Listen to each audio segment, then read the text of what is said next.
তবে আপনাদের এই ফ্রিজটার বুঝলেন আমার ছোট খোকার মতন পেচ্ছাবের দোষ আছে। মানে? আর বলবেন নাই, ওই যে সেদিন রাত্রেবেলায় দমে জল ঝড় বৃষ্টি হইল, যে সারা রাত কারেন্ট ছিল নাই। হ্যাঁ হ্যাঁ হ্যাঁ। তো ভোরবেলায় আমার ঘুমটা ভেঙে গেল, তো উঠে দেখছি মেজাটা জল সব সব করছে। তো আমার গিন্নিকে বললাম, বলি হ্যাঁ গো, ছোট খোকা কি মেজাটাতে মুছে দিচ্ছে? তো গিন্নি বলল, ছোট খোকা মেজাই মুছতে যাবে কেন, ও তো বিছানাতেই 3 বার মুছে দিচ্ছে।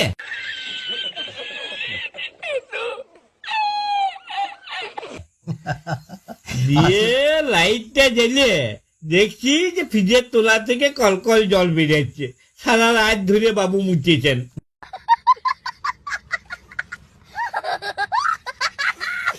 না না, আসলে ব্যাপারটা কি, কারেন্ট ছিল না তো তো ফ্রিজের বরফগুলো গলে জল হয়ে গেছে, সেই জলটা ওভারফ্লো হয়েছে।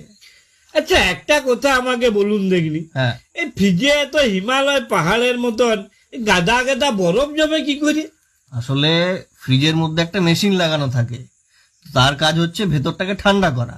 আর আপনি তো জানেন যে বাতাসের মধ্যে জলকণা ভেসে থাকে, তো ওই জলকণাগুলোকে টেনে ভেতরে বরফের মতো জমিয়ে দেয়। ই বাবারি, তাহলে আমাদের মন্ত্রীটাকে আর ওই মেয়া ছেলেটাকে ইডিতে এমনি এমনি ধরলে? সে আবার কি?